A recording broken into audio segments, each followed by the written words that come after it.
பேசலாமா? இவ்வளோ நேரம் பொறுமையாக காத்திருந்த பத்திரிகை நண்பர்களுக்கு முதல்ல எங்களுடைய வணக்கம், நன்றிகள்.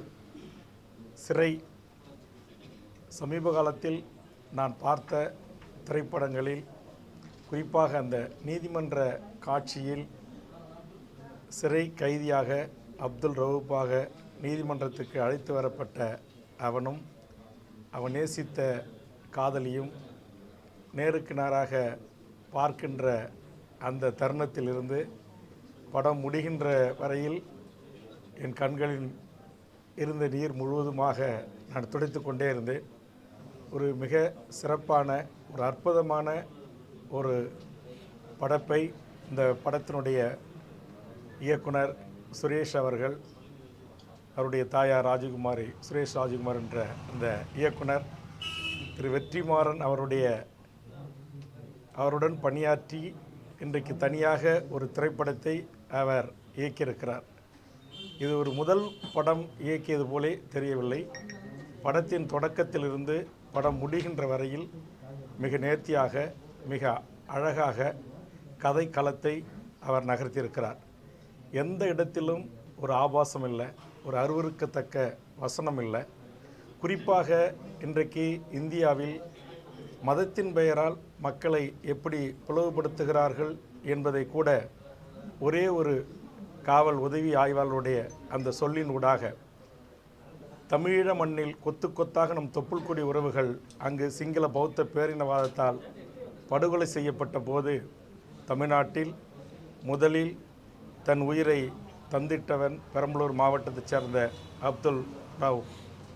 அவருடைய பெயரை சொல்லி அந்த உதவி ஆய்வாளர் நானும் ஒரு முஸ்லீம் தான் என்று சொல்லுகின்ற போது அடுத்த வரி சொல்லுகிறார், நான் ஒரு தமிழன், நான் ஒரு இந்தியன் என்று.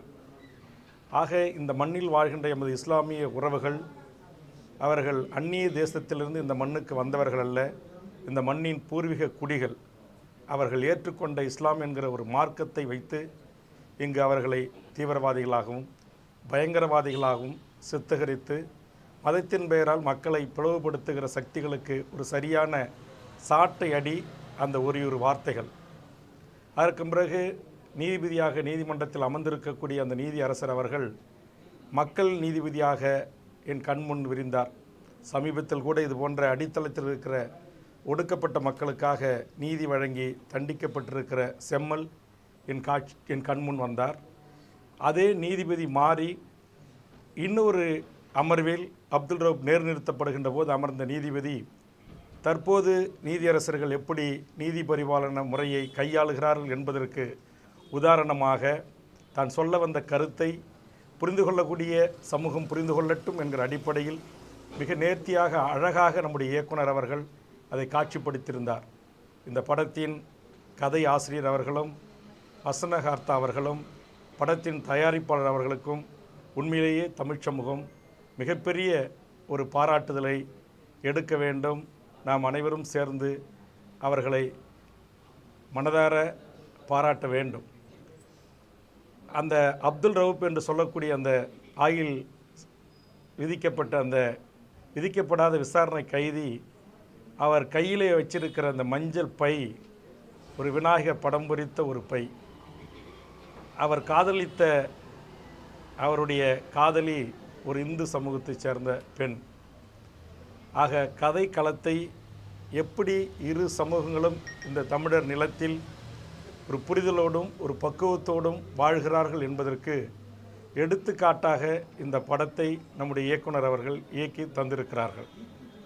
நாம் எப்போதும் சொல்வது போல் இது தமிழர் நிலம், இது தந்தை பெரியார், இங்கு புரட்சியாளர் அம்பேத்கர், காரல் மார்க்ஸ், இங்கு தமிழ் தேசிய தந்தை ஐயா புலவர் கலியபெருமாள், தோழர் தமிழரசன் போன்ற எண்ணற்ற தமிழ் சமூகத்தின் ஆளுமைகள் இந்த மண்ணை எவ்வளவு மிகச் சிறப்பாக தங்கள் கருத்துக்களை எடுத்து வைத்து பக்குவப்படுத்தி இருக்கிறார்கள் என்பதற்கு இந்த படத்தினுடைய ஒவ்வொரு காட்சிகளையும் நாம் ஒப்பிட்டு பார்க்கின்ற போது உண்மையிலேயே இது மிகப்பெரிய ஒரு பாராட்டுக்குரிய ஒரு படம், சமூக நல்லிணக்கத்திற்கு உரிய ஒரு படம். அதாவது மிகப்பெரிய பொருள் செலவில் இந்த படம் எடுக்கப்படவில்லை. ஒரு பேருந்து, காவல் நிலையம், சிறை, நீதிமன்றம் அவர்கள் பயணித்த மகிழுந்து அல்லது இது போன்ற ஒரு அற்புதமாக ஒவ்வொரு கதை களத்தையும் மிக அழகாக நேர்த்தியாக நகர்த்தியிருக்கிறார்கள். நான் இந்த படத்தை உண்மையிலேயே ரொம்ப நாட்களுக்கு பிறகு விடுதலை பார்த்தேன். நான் திரையரங்குகளில் அதிகமாக படம் பார்ப்பதில்லை. இது போன்ற முன்னோட்ட காட்சியும் அதிகமாக திரை நண்பர்கள் அழைக்கின்ற போது செல்வதில்லை. காரணம், அதில் ஏதாவது நமக்கு உடன்படாத கருத்துக்கள் இருக்கலாம். ஆனால் நாம் அதை பாராட்டி பேச வேண்டும் என்கிற சூழல் நம் தள்ளப்படலாம் என்று நான் தவிர்த்து விடுவேன்.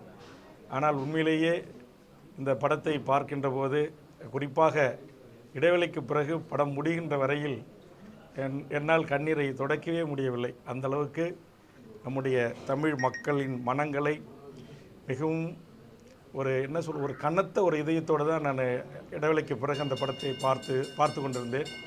அந்த வகையில் இன்றைய தமிழ்நாட்டுக்கு, தமிழ் சமூகத்திற்கு தேவையான ஒரு படைப்பை நம்முடைய இயக்குனர் அவர்கள் தந்திருக்கிறார். அவருக்கும் அவருடைய குழுவுக்கும், இது போன்ற கதையுள்ள படத்தை தயாரிப்பதற்கு முன்வந்த தயாரிப்பாளர்களுக்கும் என்னுடைய பாராட்டுக்களையும் வாழ்த்துக்களையும். இதற்கான காட்சி அமைப்புகள், ஒளிப்பதிவாளர்கள் எல்லாம். அதில் இன்னொன்று, அந்த சிறை அவர் அனுமதி பெற்று எடுத்திருக்காருன்னு நினைக்கிறேன். அது வேலூர் சிறையினுடைய அப்படியே அந்த சிறை காட்சி. நான் உடனே நம்முடைய அருமை தோழர் செந்தில்வேலிடம் சொன்னேன், இது அப்படியே சிறையில் நடப்பது போலே நடக்குது, ஒருவேளை இது அனுமதி வாங்கி எடுத்திருப்பாங்களா அப்படின்ற ஒரு சந்தேகத்தை அவர்கிட்ட எழுப்பினேன். உடனே இடைவெளிக்கு பிறகு நம்முடைய தோழர் அருள்மொழி அக்காவும் அதை என்கிட்ட கேட்டாங்க. அந்த அளவுக்கு அப்படியே ஒரு உண்மையான தத்துரூபமான காட்சிகள். அது திரு விக்ரம் பிரபுனுடைய நடிப்பு, கதாநாயகனுடைய நடிப்பு, கதாநாயகனாக அவருடைய நடிப்பு, அவருடைய காதலியாக இருந்த அவர் யதார்த்தமான அந்த நடிப்பு, அவருடைய அம்மா, அவருடைய சகோதரி, அதில் வில்லனாக நடித்திருந்தவர்கள் கூட அவரவருடைய பாத்திரத்துக்கு ஏற்றவாறு இந்த படத்தில் மிகச்சிறப்பாக தங்களுடைய அந்த கதை பாத்திரங்களை ஏற்று தமிழ் சமூகத்திற்கு ஒரு நல்ல ஒரு படைப்பை நமக்கு இயக்குனர் சுரேஷ் ராஜகுமாரி அவர்கள் தந்திருக்கிறார்கள். அவருக்கும் அவரை உருவாக்கிய அவருடைய குரு நம்முடைய விடுதலை படத்தை தந்துட்டு இன்றைக்கு தமிழ்நாடு முழுவதும் தமிழ்நாடு விடுதலை படையை, தமிழ் தேசிய போராளிகளை, புலவர் கலிய பெருமாளை, தோழர் தமிழரசனை, அவரோடு அந்த படையில் நின்று பணியாற்றிய எண்ணற்ற தோழர்களை கொண்டு சேர்த்தவர்களுக்கும், குறிப்பாக அதில் காவலர்கள் அவரை பற்றி சொல்லணும். ஏன்னா நானும் பல வழக்குகளுக்காக நீதிமன்ற காவலர்களோடு பயணித்திருக்கிறேன். உண்மையிலேயே மனச்சாட்சியோடு இது போன்று கடநிலை காவலர்கள், காவல் உதவியாளர்கள், இந்த ஏட்டையா என்று சொல்லவர்கள்லாம் மனவிட்டு அந்த விசாரணை கைதிகளோடு பேசுவாங்க. அவங்களுடைய இன்ப துன்பத்தில் பங்கெடுத்து கொள்வார்கள். அந்த அளவுக்கு எப்படியாவது அவர்களுக்கு உதவ வேண்டும் என்று விக்ரம் பிரபு அவர்களுடைய அந்த கதை சார்ந்த அவருடைய நகர்வு எல்லாமே உண்மையிலேயே பாராட்டுக்குரியது. அதனால் இந்த படத்தை நான் பார்க்கின்ற போது உண்மையிலேயே நாம் ஒவ்வொரு தமிழர்களும் கண்டிப்பாக அதான் அந்த திரைக்கதை இவ்வளவு ஒரு நேர்த்தியாக, இவ்வளவு அழகாக, இப்படி மக்கள் மனங்களை வெல்லக்கூடிய, மக்கள் மனங்களில் ஆழமாக பதியக்கூடிய வகையில் இந்த கதையை திரு தமிழ் அவர் இங்கே வந்திருக்காரான்னு தெரியல, வரல, அவர் படப்பிடிப்பில் இருக்கிறாரு. அவரையும் நான் இந்த நேரத்தில் மனதார பாராட்டுறேன். அப்படிப்பட்ட அற்புதமான ஒரு கதை. அந்த வகையில் இயக்குனர் சுரேஷ் ராஜகுமாரி அவர்களுக்கும் அவர்தம் குழுவினருக்கும் இதில் நடித்த அத்தனை கதாபாத்திரங்களை ஏற்ற அத்தனை நடிகர்களுக்கும், அதுபோன்று இந்த நேரத்தில் தமிழ்நாட்டில் இதயமுள்ள காக்கி சட்டைகள் இருக்கிறார்கள் என்பதை காட்டுகின்ற வகையிலும், எல்லா படத்திலுமே காவலர்கள் என்றாலே வில்லன், காவலர்கள் என்றாலே துப்பாக்கியால் சுடுவர்கள், காவல் நிலையத்தில் கற்பழிப்புக்கு உள்ளாக்கப்படுவர்கள், அல்லது காவலர்கள் என்றாலே மனச்சாட்சி அற்றவர்கள் என்கிற நிலையை போக்கி, காவலர்களும் இந்த படத்தை பார்த்தால் தங்கள் ஒரு மகிழ்வாக கருதுகின்ற ஒரு தருணமாக இந்த படத்தை அந்த ஒற்றை தலைமை காவலராக நடித்த விக்ரம் மூலமாக காவல்துறைகளிலும் கல் நெஞ்சம் அல்ல, காவல்துறையிலும் கனிவோடு பொதுமக்களை அணுகக்கூடிய, பொதுமக்களுடைய உணர்வுகளை புரிந்து அதற்கேற்றவாறு வாய்ப்புகளை வழங்கக்கூடிய அவர் அந்த விலங்குகளை கைட்ட சொன்னதிலிருந்து, அவர்கள் இருவரை சந்திக்க வைத்ததிலிருந்து,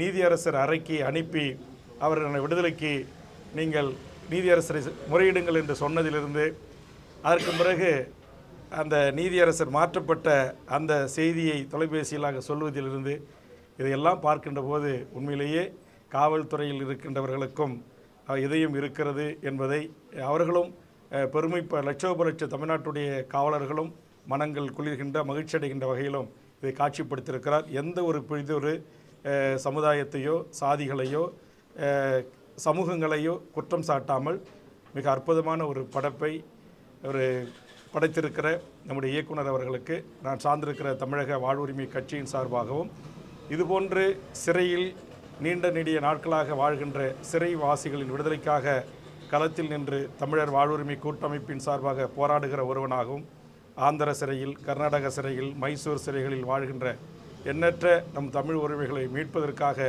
பல முயற்சிகளை மேற்கொண்டவன் என்கிற அடிப்படையிலும் ஒரு அற்புதமான படைப்பை தமிழ் சமூகத்திற்கு தந்திட்ட இயக்குனர் உள்ளிட்ட அனைவருக்கும் என் நெஞ்சார்ந்த நன்றிகளும் பாராட்டுக்களும் வாழ்த்துக்களும். நன்றி, வணக்கம். அனைத்து தாய் தமிழ்நாட்டு உறவுகளும் உலக தமிழ் உறவுகளும் கண்டிப்பாக இந்த படத்தை திரையரங்குகளுக்கு சென்று பார்த்து இதுபோன்று எளிய குடும்பத்தில் பிறந்து எளிய பின்னணியில் இருந்து உருவாகி வருகின்ற நம்முடைய இயக்குனர் போன்ற நம்முடைய தமிழ் போன்ற படைப்பாளிகளை இந்த சமூகம் கொண்டாட வேண்டும், பாராட்டி அங்கீகரிக்க வேண்டும். அதனால் திரையரங்குகளுக்கு சென்று இந்த படத்தை பாருங்கள் என்று வேண்டுகோள் வைத்து வாழ்த்துக்களை தெரிவித்து நிறைவு செய்கிறேன். நன்றி, வணக்கம். ஆரம்ப காலத்தில் பார்க்கும்போது மக்களுக்கு நல்ல கருத்துக்களையும் நல்ல நெறிமுறைகளையும் செயல்பாட்டுகளையும் அடையாளமாக ஆதாரமாக முன்னிலைப்படுத்தும். இதுதான் கலைத்துறையுடைய பங்களிப்பு. கலைத்துறை சார்ந்தவர்களும் ஒரு பத்திரிகைக்காரர்கள் தான். அப்படிதான் கலைத்துறை முன்னிலைப்படுத்தி வந்தது. அப்படிப்பட்ட சூழ்நிலையில் கலைத்துறை இந்த சமுதாயத்தை பழுது பார்க்கும் களமாக இல்லாமல் பொழுதுபோக்கும் களமாக இருக்கக்கூடிய சூழ்நிலையில் சுரேஷ் அவர்கள் இந்த படத்தை எடுத்து உண்மையை பேசியுள்ளார், உண்மையை உறக்க பேசியுள்ளார். இவர் எதை பேசியுள்ளார், எப்படி பேசியுள்ளார் என்றால் உண்மையை பேச தொடங்கியுள்ளார், ஆரம்பித்துள்ளார். இனி கலைத்துறை சார்ந்தவர்கள் உண்மையை பேசுவார்கள். எத்தனை உண்மைகள் மறைக்கப்பட்டிருந்தாலும் உண்மைகள் பேசும்போது ஒரு பயம், ஒரு அச்சம், உணர்வுகள் இருக்கும். அந்த உணர்வுகளை தகர்த்தெறிந்து இனி யார் வேண்டுமானாலும் உண்மையை பேசலாம், உண்மையை சொல்லலாம் என்ற நிலைக்கு உயர்த்தப்பட்டிருக்கிறார். ஆகவே இவரை பார்க்கும்போது நமக்கு பெருமையாக இருக்கின்றது. கலைத்துறை எவ்வளவு தூய்மையான துறை என்பதை இன்னும் உணர்த்துகின்றது. ஆகவே கலைத்துறை பற்றி பல விமர்சனங்கள் இருந்தாலும் கலைத்துறையில் எப்படியும் சாதிக்க முடியும், எப்படியும் சாதனை கொண்டு வர முடியும், உண்மையை உறக்க சொல்ல முடியும், எளிய மக்களின் குரலாக இருக்க முடியும் என்பது ஒரு பத்திரிகையாளர்கள் என்ற அடிப்படையில் இருப்பார்களோ அதே போல ஒரு இயக்குனர் பத்திரிகையாளரை விட பல மடங்கு உயர்ந்து ஒரு கருத்தை ஓங்கி சொல்லியுள்ளார். ஆகவே இந்த படத்தை பற்றி நான் சொல்ல வேண்டிய அவசியமில்லை. சிறை, அந்த சிறை என்று சொல்லும்போது அந்த கைரேகையுடன் அந்த எழுத்துக்கள் பதிவுபட்டிருக்கின்றன. ஆகவே காலகாலமாக பழியை சுமத்தப்பட்ட ஒரு நிலையை அதை அகற்றி மனித நேயத்துடன் ஒன்றுபட்டு வாழலாம் என்ற கருத்தை, ஆழமான சிந்தனையை விதைத்துள்ளார்கள். கண்டிப்பாக இதை விதைத்த நிலையில் பார்க்கும்போது பெரும் ஆழமரமாக இந்த சமுதாயத்தில் ஒரு மாற்றத்தை ஏற்படுத்துகின்ற நம்பிக்கை இருக்கின்றது. நான் மதிப்பிற்குரிய சுரேஷ் அவர்களுக்கு என்னுடைய உள்ளார்ந்த நெஞ்சாத நன்றியை தெரிவித்துக் கொள்கிறேன். இவரை போன்ற இன்னும் பல இயக்குநர்கள் உருவாக வேண்டும் என்ற நிலையில் கண்டிப்பாக நாடு மிகப்பெரிய நாடாக இருக்கும். சாதி மதம் இனத்திற்கு அப்பாற்பட்டு ஒன்றுபட்டு வாழக்கூடிய நிலைக்கு ஒரு உயர்வான சிந்தனையை உருவாக்கும் என்பதை நான் மனப்பூர்வமாக வாழ்த்தி வரவேற்கிறேன். நன்றி சுரேஷ். தமிழ் சமுதாயத்தினுடைய நீண்டகால எதிர்பார்ப்பு ஒரு திரைப்படமாக விரிந்திருக்கின்றது. இந்த படத்தை சிறை என்று சொல்வதை விட கலையுலகத்திற்கு புதிதாக முளைத்திருக்கின்ற சிறகு என்று சொல்லலாம். இந்த படத்தினுடைய கதாநாயகன் அப்துல், கதாநாயகி கலை. அப்துல், கலை இருவரை வைத்து சொல்லப்பட்ட இந்த கதையின் வாயிலாக பல்லாயிரக்கணக்கான அப்துல்களை பற்றி அறிந்து கொள்ள முடிகின்றது. 5 ஆண்டு கால விசாரணை கைதி வாழ்க்கை எவ்வளவு துயரமானது என்பதை ஒவ்வொருவருடைய கண்ணீரில் இந்த கதையை எழுதியிருக்கிறார்கள். திரையில் படம் இருந்தாலும் கண்ணீர் திரை அதை மறைக்கும் அளவுக்கு உள்ளத்தை உருக்கும் வகையில் எழுதியிருக்கிறார்கள் என்று சொன்னால் 16 ஆண்டுகள், 20 ஆண்டுகள், 25 ஆண்டுகள் எல்லாம் சிறையிலே விசாரணை கைதிகள் வதைப்பட்டு கொண்டிருக்கிறார்கள். காவல்துறையில் இருக்கின்ற பல கொடிய குணம் கொண்டோரை தாண்டி மனிதம் கொண்ட பலர் இருக்கிறார்கள் என்பதை இந்த படம் காட்டுகின்றது. அதே போல நீதித்துறையிலே இருக்கின்ற மனசாட்சி உள்ளவர்களை அடையாளம் காட்டுகின்றது. இருளும் ஒளியும் இணைந்து வருவது போல இந்த படத்திலே அதிகாரத்தை தவறாக பயன்படுத்தி அப்பாவிகளை தண்டிப்பவர்கள், தன்னுடைய குறைந்தபட்ச அதிகாரத்தை பயன்படுத்தி ஏதிலிகளை, எளியவர்களை காப்பவர்கள் என்று 2 பரிமாணங்களையும் இந்த படம் காட்டியிருக்கின்றது. படத்தின் கதை குறித்து, அதில் வருகின்ற மதம் குறித்து, பேசுவதற்கொன்றுமில்லை. இதில் மதம் வெவ்வேறாக இருக்கிறது என்பதை தாண்டி மனிதம் ஒன்றாக இருக்கின்றது. அதுதான் இந்த படத்தினுடைய உச்சமாக இருக்கின்றது. எளிய மக்களுடைய இதயங்களை தொடக்கூடியதோடு இந்த நாட்டின் மனசாட்சியை உலுக்கி இருக்கின்றது. இந்த படத்தை பார்த்துவிட்டு லவ் ஜிஹாதுக்கு ஆதரவாக படம் எடுத்து விட்டார் என்று சிலர் சொல்லக்கூடும். ஆனால் இந்த படம் மனிதத்தை பேசுகின்றது, மனசாட்சியை தொடுகின்றது. ஆதரிக்கத்தக்க, வரவேற்கத்தக்க அருமையான படம். நன்றி. உயிர் போகும் பொழுது தொண்டைக்குழி அடைக்கும் அப்படின்னு சொல்லுவாங்க.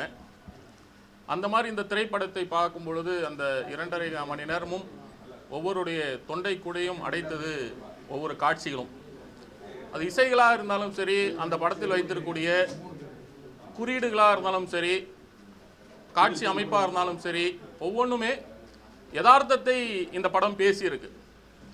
இந்த நேரத்தில் சொல்ல விரும்புவது, ஆர்கே செல்வமணி அவருடைய பேட்டியில் சொல்லியிருப்பார், எப்படி இருந்த கிராமங்களை இந்த தமிழ் சினிமா எப்படி மாற்றிவிட்டது என்று சொல்லி அவருடைய அனுபவத்தை சொல்லியிருப்பார். ஒரு முஸ்லீமை எந்த அளவுக்கு கிரிமினலை செய்ய முடியுமோ அந்த அளவுக்கு கிரிமினலை செய்து ஒரு மத நல்லிணக்கமான இருந்த பூமியை எவ்வளவு நாசம் செய்திருக்கிறது சினிமா என்று சொல்லி அந்த ஆர்கே செல்வமணி அவருடைய பேட்டியில் பேசியிருப்பார். உண்மையிலே அந்த சினிமா துறை மீதான 100 ஆண்டு கால சினிமாவில் 50 ஆண்டு காலுக்கு மேல் முஸ்லீம்களை தீவிரவாதியாகவும் மதவாதியாகவும் காட்டி பிளவுவாத அரசியல் செய்த சினி அந்த திரையுலகத்தில் இப்பொழுது வந்திருக்கக்கூடிய இந்த திரைப்படம் அந்த அத்தனை அழுக்குகளையும் துடைத்திருக்குன்னு சொல்லி தான் நினைக்கிறேன். அந்த திரைப்படத்தில் ஒரு காட்சி உண்மையிலே அது சொல்லணும்னு ஆசைப்பட்றேன். என்னென்னா, அந்த கைதி தப்பிச்சு ஓடுவதற்கான ஒரு வாய்ப்பே ஏற்படும். ஆனால் தப்பிச்சு போக மாட்டான். அப்போ அந்த எஸ்கார்டு கேட்பார், உனக்கு வாய்ப்பு கிடைச்சிது, நீ ஏன் போகலை அப்படின் பொழுது, என் பேர் பிரச்சனை சார், நான் அப்துல், நான் தப்பிச்சு போனேன், எங்கே போவேன் அப்படின்னு அந்த ஒரு பையன் அந்த கைதி கேட்பாவில். உண்மையிலேயே நம்ம எல்லாரும் ஃபாத்திமா லத்தீஃப் தெரியும், ஐஐடியுடைய மாணவி. அந்த பொண்ணு தற்கொலை பண்ணிக்கலாம். கேரளாலேருந்து இங்கே படித்த பொண்ணு தற்கொலை பண்ணிக்கலாம். அந்த தற்கொலையின் பொழுது அவர் எழுதி வைத்த கடிதத்தில் இருந்தது என்னென்னா, என் மரணத்திற்கு என்னோட பெயர் தான் காரணம் அப்படின்னு. அந்த வலியை இந்த படம் பேசியது. ரெண்டாவது, பல்வேறு சம்பவங்களை ஒவ்வொரு மனிதருடைய வாழ்க்கையிலும், குறிப்பாக சிறைவாசிகளோட வாழ்க்கையில் இருந்த ஒவ்வொரு விஷயத்தையும் இந்த படம் கோர்வையாக பேசியிருக்கு. உண்மையிலே இந்த படத்தை ரொம்ப தைரியமாக எடுத்த தோழர் சுரேஷை நாங்கள் மனதார பாராட்டுறோம். அந்த குறியீடுகளும் பெயர்களும் எங்களோட வலியை பேசியிருக்கிறீங்க. இந்த தமிழ்நாட்டில் வாழ்ந்து கொண்டிருக்கிற இஸ்லாமியர்களுடைய வலிகளை, வேதனைகளை இன்னைக்கு சுரேஷ் ராஜகுமாரி பேசியிருக்கிறார். மனதார பாராட்டுறேன். இது ஒரு படமாக பார்த்துட்டு போனோன்னு சொன்னால் அதனால் அவருக்கும் பெரிய வெற்றி இல்லைன்னு நான் நினைக்கிறேன். இது மாதிரி இன்று சிறைகளில் தொடர்ந்து இது மாதிரி நடக்குது. இது முழுக்க முழுக்க நீதித்துறையுடைய அலட்சியத்தை அவர் வெளிப்படுத்துகிறார், அம்பலப்படுத்தியிருக்கிறார். இந்த படத்தை தயவுசெய்து, ஐயா முதலமைச்சர், நான் கையெடுத்து கும்பிடுறேன், இதுவரை நான் கும்பிடுனதில்லை, தயவுசெய்து இந்த படத்தை பாருங்கள். தமிழ்நாட்டில் இருக்கிற சிறைத்துறை அவ்வளோ மோசமாக இருக்குது என்பதை தயவுசெய்து நீங்கள் உணருங்கள். இந்தியாவில் இந்த மாதிரி விசாரணை கைதியாக கிட்டத்தட்ட 3900 பேர் இருக்கிறாங்கன்னு சொல்லி ரிப்போர்ட் சொல்லுது. அதில் 1500க்கும் மேற்பட்டவர்கள் தமிழ்நாட்டில் மட்டுமே இருக்கிறாங்க. இந்தியாவிலே அதிகமான சிறைச்சாலைகளை கொண்ட மாநிலம் தமிழ்நாடு. ஜம்மு காஷ்மீரை விட 35% மேற்பட்ட சிறைவாசிகள் தமிழ்நாட்டில் இருக்கிறாங்க. ஆக ஐயா முதலமைச்சர் அவர்கள் இந்த படத்தை தயவுசெய்து பார்க்கணும். எப்படியாவது நீங்கள் முயற்சி செய்யுங்க. ரெண்டாவது, நீதிபதிகள் பாருங்கள். உங்களுடைய எதையுமே வாய்தா மட்டுமே போடுறதுனால எவ்வளோ இப்போ வாழ்க்கை நாசமாக போகுதுன்னு சொல்லி பார்க்கணும். தோழர் சுரேஷ் ஒரு கதை எடுத்திருக்கிறார். இன்னைக்கு எங்கள் கையில் ஒரு 19 கதையுடைய கான்செப்ட் இது. ஒரு சிலிண்டர் வெடிப்பு, அதை தொடர்ந்து 19 அப்பாவிகள் இன்னும் கூட 4 ஆண்டுகளாக 3 ஆண்டுகளாக விசாரணை கைதியாக இருக்கிறாங்க. இதை 4ஆம் தேதி நாங்கள் கோயம்புத்தூரில் வெளியிட இருந்தோம். அதை இப்பொழுது தோழர் மூலமாக வெளியிடுறத நாங்கள் மகிழ்ச்சி அடைகிறோம். 19 வழியை பேசியிருக்கிறீங்க. இதில் ஏகப்பட்ட குடும்பங்களோட வழியை நடந்திருக்கு. 19 குடும்பத்துடைய இது கைதிகளுடைய வாழ்க்கையில் அந்த கைதிகளால் பாதிக்கப்படக்கூடிய இவங்க போயிடுவாங்க உள்ள, அந்த குடும்பங்கள் சந்திக்கக்கூடிய பிரச்சனைகள், அந்த குழந்தைகள் சந்திக்கக்கூடிய பிரச்சனை, அந்த பெண்கள் சந்திக்கக்கூடிய பிரச்சனைகளை நாங்கள் ஆவணப்படுத்திடுறோம். அதை நாங்கள் 4ஆம் தேதி வெளியிட இருந்ததை இந்த நேரத்தில் உங்கள் மூலிமா வெளியிடுவதில் மகிழ்ச்சி அடைகிறோம். ரொம்ப ஒரு தைரியமான ஒரு படைப்பை தமிழ் சூழலுக்கு கொடுத்த சுரேஷுக்கு மீண்டும் ஒரு நன்றி கூறி, ஏன்னா அது சொல்ல முடியல, அந்த அளவுக்கு வழிகளை தமிழ் சமூகத்தில் முஸ்லீம்களுக்கு கொடுத்திருந்த சூழலில் அதற்கான மருந்தாக இந்த படம் அமைந்திருக்கு. மீண்டும் ஒரு முறை படக்குழுவிற்கு வாழ்த்து தெரிவிக்கும். நன்றி.